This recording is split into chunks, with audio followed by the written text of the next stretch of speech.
Meu nome é Márcio Souza Rodrigues, né? Eu sou pesquisador de história em quadrinhos. Eu sou professor aqui do Departamento de Métodos e Técnicas de Ensino, né, da Faculdade de Educação, um dos responsáveis pela área de História, né? E também sou membro da Associação de Pesquisadores em Arte Sequencial, ASPAS, né? Que, no caso, é uma organização de pesquisadores de quadrinhos, né? Para meio que divulgar, de ampliar esse conhecimento que está sendo construído com os histórias em quadrinhos. Essa cena quadrinística independente que vocês estão querendo pesquisar, ela começa mais ou menos, se a gente for ver, ela começa no início da década de 90, uma mobilização de algumas pessoas, né, que a gente tem que considerar também que Belo Horizonte já tinha uma cena quadrinística. Se a gente for ver a primeira publicação, ela, pelo que eu lembro de nome, chama Era Uma Vez, e ela é de 1941. Então, a história das histórias em quadrinhos de Belo Horizonte já começa anteriormente, só que ela é muito esporádica. A gente tem que ver também que grande parte não tinha esse trabalho de vincular a grandes editoras. Se a gente for ver em marcos cronológicos, entre 95 e 1998 aconteceu uma espécie de boom na capital mineira, né? Uma efervescência em torno da questão do quadrinho, né? O que é resultado de mobilizações como feiras, ou grupos se formando, publicações que surgiam, grande parte delas é muito pelo viés do fanzine também. O fanzine tem aquele mistura de fã e magazine, né? Tipo assim, suprimindo uma, juntou e tem a junção do fanzine, ou seja, uma revista de fã. Então surge com essa proposta também, até meio vinculado com a questão do underground, do quadrinho underground também. A gente tem que ver um tipo de quadrinho em Belo Horizonte, vai muito para esse viés. Não estou querendo dizer todo tipo de quadrinho que é publicação independente, mas a gente vai ver que até alguns quadrinistas se enveredaram muito para a temática de super-heróis, adaptando ao cotidiano da cidade de Belo Horizonte. Tem alguns aspectos também de ordem política, por exemplo. O governo do PT, Patrus Ananias, deu um certo incentivo para a área da cultura, né? Permitindo que por exemplo, a Bienal, que era realizada no Rio, fosse transferida um ano para Belo Horizonte. Mas se a gente for ver mais ou menos, em 1993, tem uma formação de um grupo, na verdade em 1990, que chamava Mutanoides Associados.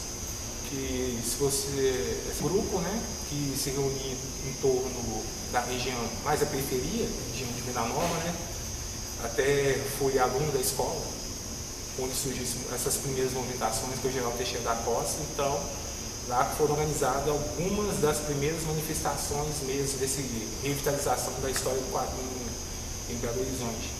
Uniu e mais tarde eles começaram a fazer as primeiras mobilizações nessa escola.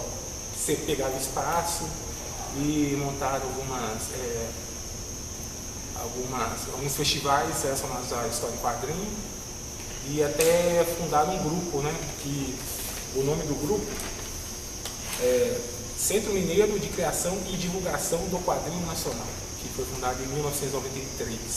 Que até foi fundado nessa. Se bem que tem outros movimentos, a gente tem que também desconstruir, né? Pensar que Belo Horizonte tinha essa efervescência da década de 90, só que tinha também um movimento anterior, a questão das histórias em quadrinhos. Algumas figuras expressivas, né? Se a gente for ver no quadrinho nacional, tem a figura do Ziraldo, né? Então, e do Enfio também, que começaram em Belo Horizonte. Se vocês pesquisarem essa questão mesmo do quadrinho independente, uma pessoa que a gente tem que falar é o Lar Carmelo, que é mais conhecido como Celton, né? Ele tem quadrinhos, na verdade, ele é conhecido por esse trabalho um tanto artesanal, né? E pelo fato também de que ele é o próprio editor, desenhista, responsável pela circulação, pela venda, pela distribuição. Então, é mais ou menos uma pessoa que faz tudo. Não estou discutindo o mérito da produção dele não, mas é alguém expressivo. Se a gente for pesquisar essa questão mesmo do quadrinho que não tem esse segmento editorial consolidado e do mainstream, a gente tem que falar do Lar Carmelo, que foi interessante. Estava muito de quadrinho, mas eu estava falando da questão do FIC, apesar de Belo Horizonte ter um cenário bem rico, diversificado, e ter um festival internacional, ainda tem aquilo que eu considero uma defasagem em termos de pesquisas, né? com relação aos quadrinhos, que é até meio controverso a gente pensar que seria até uma crítica meio acadêmico, né? Ele não é um tanto aberto, apesar de Belo Horizonte ter essa profusão de artistas. Independente se você tem que pensar não apenas no mercado, mas também um certo tipo de orientação. É mais ou menos aquela distinção que existe entre graphic novel e quadrinhos, né? O que seria graphic novel? Tem essa preocupação com a narrativa, mas uma orientação política, filosófica, criativa, que o quadrinista, que é uma pessoa que idealiza o quadrinho, desenhista, roteirista ou qualquer outra coisa, verifica no quadrinho com um certo tipo de potencial que mais do que simples entretenimento. Obviamente um quadrinho independente pode ter essa preocupação de entretenimento, né? Mas tem quadrinhos que tem esse potencial, né? Tem esse potencial de lidar com temáticas mais sérias ou então com questões sociais. Então tem essa orientação também, que não é simplesmente num formato mercadológico, editorial. Vocês estão pesquisando essa questão do quadrinho porque tem uma visibilidade grande do quadrinho atualmente, né? E notadamente, isso é resultado também de uma conjuntura que favoreceu o quadrinho, por exemplo. O quadrinho hoje figura nas listas do governo, né? Do Programa Nacional Biblioteca da Escola. Então tem um boom de editores que começam a investir. E tem muita gente também investindo nesse campo, que considera favorável.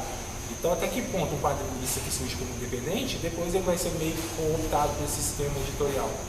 Que na maioria das vezes acontece. Na maioria das vezes acontece e a publicação de independência tem uma certa margem de liberdade, né? Mas mesmo aqueles autores do mainstream, alguns deles têm potencial para lidar com essas questões e ter um direito criativo, né, sobre as obras. Então vai depender muito da legitimidade que a figura tem no meio quadrinístico.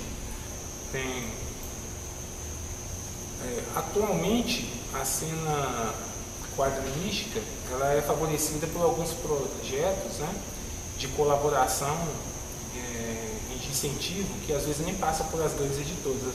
É muito fácil às vezes você produzir um quadrinho, basta ter uma ideia, né, uma boa ideia e no caso procurar um investimento.